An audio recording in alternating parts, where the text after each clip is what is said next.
নোহের 3 পুত্রের বিবরণ। নোহের যে পুত্রেরা জাহাজ হইতে বাহির হইলেন তাহাদের নাম শেম, হাম ও জেফত। সেই হাম কনানের পিতা। এই 3 জন নোহের পুত্র। ইহাদেরই বংশ সমস্ত পৃথিবীতে ব্যাপ্ত হইল। পরে নোহ কৃষিকর্মে প্রবৃত্ত হইয়া দ্রাক্ষাক্ষেত্র করিলেন, আর তিনি দ্রাক্ষারস পান করিয়া মত্ত হইলেন এবং তাম্বুর মধ্যে বিবস্ত হইয়া পড়িলেন। তখন কনানের পিতা হাম আপন পিতার উলঙ্গতা দেখিয়া বাহিরে আপন 2 ভ্রাতাকে সমাচার দিল। তাহাতে শেম ও জেফত বস্ত্র লইয়া আপনাদের স্কন্ধে রাখিয়া পশ্চাৎ হাঁটিয়া পিতার উলঙ্গতা আচ্ছাদন করিলেন। পশ্চাদিগকে মুখ ঠাকাতে তাহারা পিতার উলঙ্গতা দেখিলেন না। পরে নোহ দ্রাক্ষারসের নিদ্রা হইতে জাগ্রত হইয়া আপনার প্রতি কনিষ্ঠ পুত্রের আচরণ অবগত হইলেন।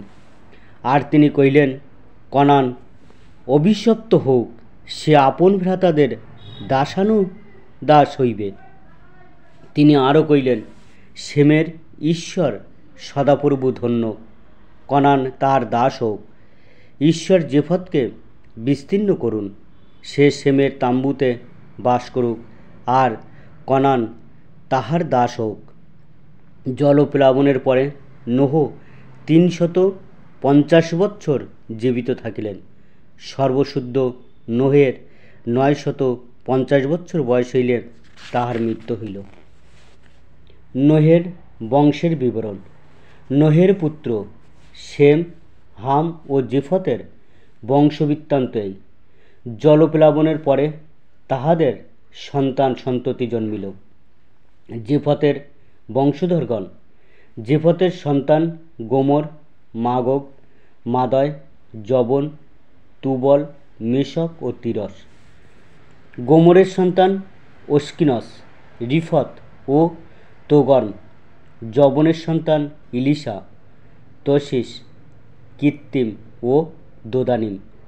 এই সকল হইতে জাতিগণের দ্বীপ নিবাসীরা আপন আপন দেশে স্ব স্ব ভাষানুসারে আপন আপন জাতির নানা গোষ্ঠীতে বিভক্ত হইল। হামের বংশধরগণ। আর হামের সন্তান কুশ, মিশর, পুট ও কনান।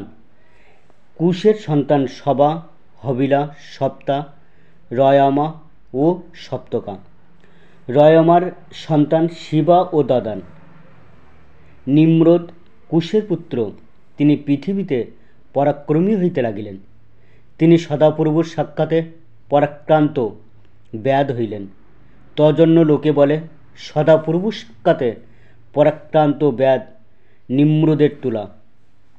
সিনিয়র দেশে বাবিল, ইরক, অক্কদ ও কলনি, এই সকল স্থান তাহার রাজ্যের প্রথম অংশ ছিল। সেই দেশ হইতে তিনি অসুরে গিয়া নিনবী, রোহবত, পুরী, কেলহ এবং নিনবী ও কেলহের মধ্যস্থিত রেশন পত্তন করিলেন, উহা মহানগর।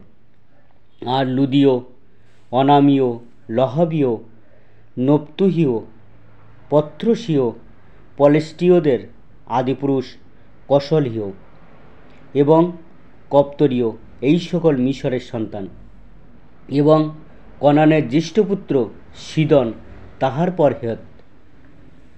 জীবসীয়, ইমরীয়, গির্গসীয়, হিব্বীয়, অর্কীয়, সিনীয়, অর্বিদীয়, সমারীয় ও হমাতীয়। পরে কনানীয়দের গোষ্ঠী সকল বিস্তারিত হইল, সিদন হইতে গরারের দিকে ঘষা পর্যন্ত, এবং সদম, গমোরা, অদমা ও সবয়ীমের দিকে লাসা পর্যন্ত কনানীয়দের সীমা ছিল। আপন আপন গোষ্ঠী, ভাষা, দেশ ও জাতি অনুসারে এই সকল হামের সন্তান। শেমের বংশধরগণ। যে শেম এবরের সকল সন্তানের আদি পুরুষ, আর জেফতের জ্যেষ্ঠ ভ্রাতা, তাহারও সন্তান সন্ততি ছিল। শেমের এই সকল সন্তান এলম, অসুর, অপক্ষদ, লুদ ও অরাম। অরামের সন্তান উশ, হুল, গেথর ও মস। আর অফর্কসদ শেলহের জন্ম দিলেন ও শেলহ এবরের জন্ম দিলেন। এবরের দুই পুত্র, একের নাম পেলগ, কেননা তৎকালে পৃথিবী বিভক্ত হইল। তার ভ্রাতার নাম যৌন, আর যৌন অলমোদদ, শেলপ, হৎসমাবত, জেরহ, ইদরাম, উসল, দিকল, অবল, অবামিয়াল, শিবা, ওফির, হবিলা ও জোবারের জন্ম দিলেন। এই সকলে যৌনের সন্তান। মেষা অবধি পূর্ব দিকের সফর পর্বত পর্যন্ত তাহাদের বসতি ছিল। আপন আপন গোষ্ঠী, ভাষা, দেশ ও জাতি অনুসারে এই সকল সেমের সন্তান। আপন আপন বংশ ও জাতি অনুসারে ইহারা নোয়ের সন্তানদের গোষ্ঠী, এবং জলপ্লাবনের পরে ইহাদের হইতে উৎপন্ন নানা জাতি পৃথিবীতে বিভক্ত হইল। বাবিলের উচ্চগৃহ ও ভাষাভেদ। সমস্ত পৃথিবীতে এক ভাষা ও একরূপ কথা ছিল। পরে লোকেরা পূর্ব দিকে ভ্রমণ করিতে করিতে সিনিয়র দেশে এক সময়স্থলী পাইয়া সে স্থানে বসতি করিল। আর পরস্পর কইল, আইসো, আমরা ইষ্টক নির্মাণ করিয়া অগ্নিতে দগ্ধ করি। তাহাতে ইষ্টক তাহাদের প্রস্তর ও মেটিয়া তৈল চূর্ণ হইল। পরে তাহারা কইল, আইসো, আমরা আপনাদের নিমিত্তে এক নগর ও গগনস্পর্শী এক উচ্চ গৃহ নির্মাণ করিয়া আপনাদের নাম বিখ্যাত করি।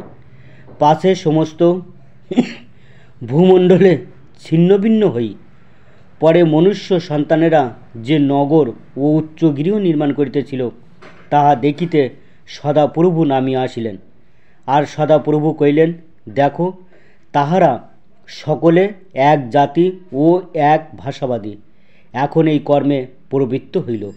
ইহার পরে যে কিছু করিতে সংকল্প করিবে, তা হইতে নির্বারিত হইবে না।